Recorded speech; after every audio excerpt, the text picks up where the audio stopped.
On May 18, 2026, in a museum in Rio de Janeiro, Carlo Ancelotti stood in front of a packed room and began reading out 26 names. 12 days earlier, a 24-year-old striker for Chelsea had given an interview. He talked about who he hoped would be on that list. Neymar is to Brazil what Messi is to Argentina, he said. He's my idol. When Ancelotti reached the forwards, he read past Igor Thiago, past Luiz Henrique, and he never said the name João Pedro. The crowd understood before the Italian finished the sentence. They started singing before he even said it. Neymar was going to the World Cup, and the player who had just publicly defended his inclusion, who grew up imitating his haircut, who called him his idol on national television less than 2 weeks earlier, had just lost his seat on the plane to him. This video is not about whether that was the right decision. It's about why, 11 years after the most humiliating night in Brazilian football history, this is still the decision the country is making. Neymar da Silva Santos Jr. is Brazil's all-time leading goal scorer. 79 goals in 128 appearances, more than Pelé, more than Ronaldo, more than Romário. He has played in 3 World Cups, 2014, 2018, 2022. He is, by every traditional measure, the most decorated individual attacking talent Brazilian football has produced this century. He is also 34 years old, has not played a single minute for the national team since October 2023, and arrives at this World Cup off a club season where his own coach openly admitted he wasn't sure the player would even be physically ready.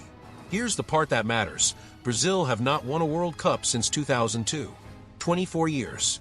An entire generation of Brazilian football has been built broken and rebuilt while searching for an answer to one question: who replaces Neymar? Not who is the next great Brazilian forward. Brazil produces those constantly. The question is specifically, who is the player Brazil trusts the way it trusted Neymar? Who becomes the face, the system, the emotional center of the team, the way he did at 21? 11 years ago, Brazil thought they'd already lost the answer to that question once. And the way they lost it is where the story actually begins. July 4th, 2014. Estadio Castelão, Fortaleza. Brazil versus Colombia, World Cup quarterfinal. In the 88th minute, Colombian defender Juan Camilo Zuniga drove his knee into Neymar's lower back. Neymar collapsed. He had fractured a vertebra. He was 22 years old. He was the best player Brazil had. And he was carried off the pitch of his home World Cup in tears, ruled out for the rest of the tournament. 4 days later, without him, Brazil lost 7-1 to Germany in the semi-final.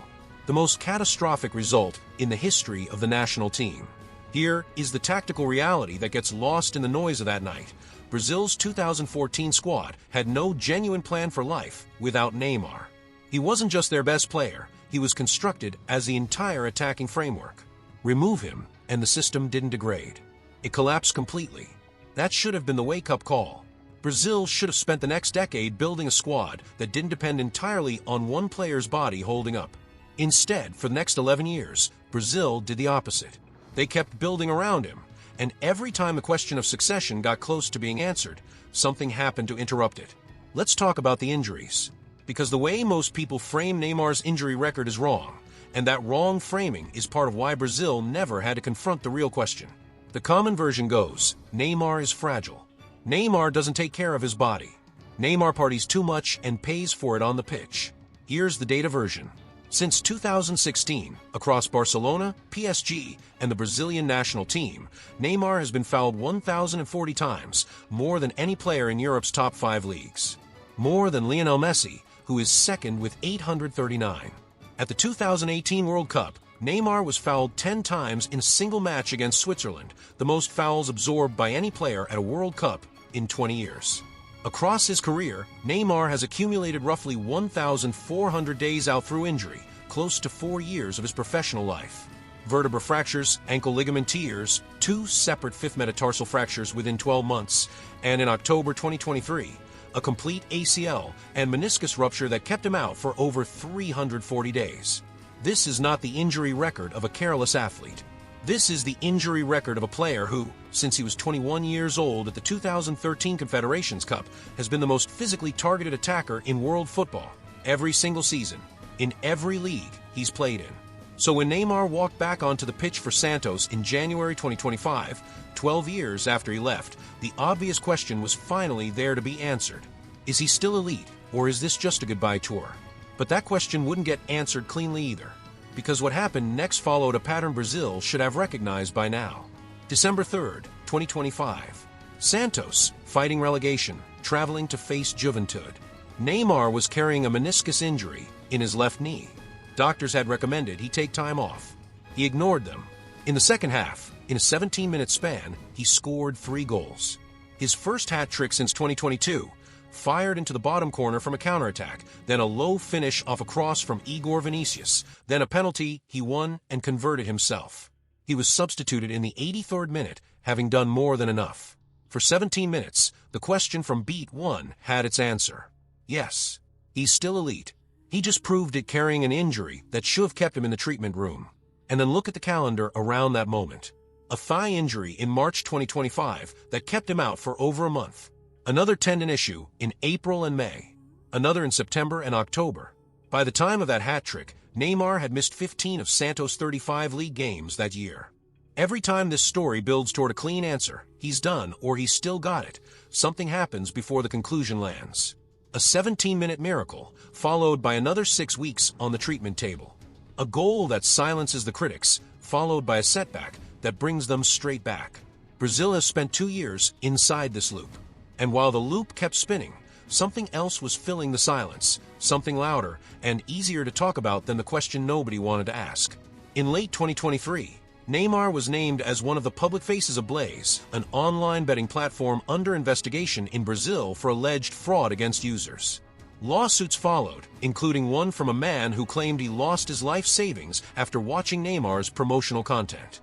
The case was eventually shelved by prosecutors, but the headlines had already done their work. Neymar, again, was the story, not for football but for controversy.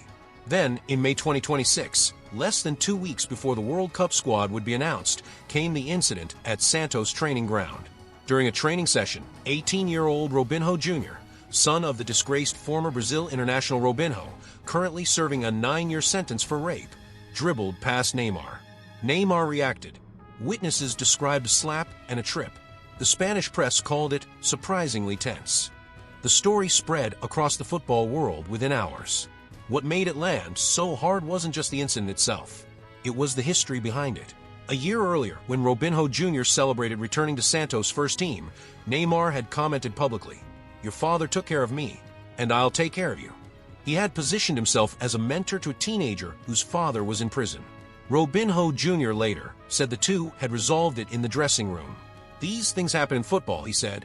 "You argue with a brother, with a friend." But here's the thing about that week. For 72 hours, Brazilian football media talk about almost nothing else. The betting scandal, the slap, Neymar's temperament, Neymar's character, Neymar's judgment. And while that conversation consumed the entire news cycle, a conversation about who Neymar is as a person, there was a conversation Brazil still wasn't having.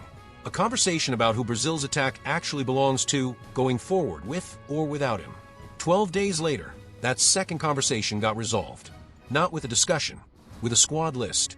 João Pedro is 24 years old. Born in Brazil, developed at Fluminense, sold to Watford, built into a Premier League quality striker at Brighton, then signed by Chelsea for a fee in the region of £55 million in the summer of 2025. He had a strong season in England, 49 appearances, direct involvement in goals at a consistent rate, important contributions during Chelsea's run to the Club World Cup final, where Ancelotti himself, working as Brazil's coach, praised his performance directly. João Pedro had been part of Ancelotti's squads throughout the qualifying cycle. He was by every reasonable football logic a 24-year-old in form at a major European club who represented exactly the kind of long-term planning Brazil failed to do back in 2014. And in early May 2026, in an interview with TNT Sports, he was asked about Neymar's chances of making the World Cup squad. He didn't hesitate. "I hope so," he said. "We know Neymar is Neymar. I haven't had the chance to play with him for the national team yet. It's the coach's decision, but he's our biggest idol, my idol. The one I watched as a kid, the one whose haircut I copied. God willing, Neymar can be at this World Cup." 13 days later, Ancelotti named his 26.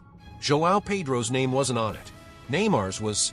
A 24-year-old forward in form at a Champions League caliber club lost his World Cup place to a 34-year-old who had played 15 unremarkable matches for a relegation-threatened club. and the 24-year-old had spent his last public moment before that decision asking for exactly that outcome. That is not an ironic footnote to this story. That is the story. When Ancelotti faced the press after announcing the squad, a journalist pushed him on the João Pedro question directly, a player with strong Premier League numbers, left out for a player coming off a difficult, injury-interrupted season. Ancelotti's answer is the moment that defines this entire video. "We chose Neymar not because we think he'll be a good substitute," Ancelotti said. "We chose Neymar because we believe he can help the team, whether it's for 1 minute, 5 minutes, 90 minutes, or even taking a penalty." Read that quote again. The most successful club manager in the history of European football, a man with championships in every major league on the continent, did not defend this selection in tactical terms. He didn't say Neymar was the better player. He said Neymar could matter for 1 minute. That is not a football justification. That is an admission. It is an admission that this squad selection was never purely about who gives Brazil the best chance to win the opening match against Morocco on June 13th. It was about what Neymar represents walking into that stadium, to the players around him, to the supporters in the stands, to a country that has spent 11 years unable to let this story end on its own terms. Ancelotti extended his contract with the Brazilian Federation through 2030 the week before this squad was named. He will very likely be the coach who builds whatever comes after this World Cup. And even he, the man tasked with planning Brazil's future, chose to give this tournament one more chapter of its past. Here's where this story connects back to where we started. 11 years ago, Brazil lost 7-1 to Germany because they had built an entire World Cup campaign around one player and had nothing prepared for the moment he wasn't there. The lesson should have been never again. Build the next one. Find a system that survives without him. Instead, in 2026, Brazil walks into another World Cup with the exact same central figure, older, more fragile, statistically the most assaulted player in modern football history, and a 24-year-old who publicly offered to step aside for him, and then did. This may be Neymar's last World Cup for Brazil. At 34, with his injury history, with Ancelotti already contracted through 2030 to build the next era, the door that opened in Rio on May 18th may be closing for the final time after this tournament, whatever happens in it. And if that's true, then for the first time in over a decade, Brazil may finally be forced to answer the question it has spent 11 years avoiding. Not because they chose to, because there will, for the first time, be no other option. So here's what I want to know from you. Is Brazil's failure to build the next Neymar really about Neymar, about how much space one player's career has taken up in the national conversation? Or is it about something deeper in Brazilian football's development system that keeps producing brilliant individuals but never quite builds the structure around them? Tell me what you think in the comments. I want to hear it.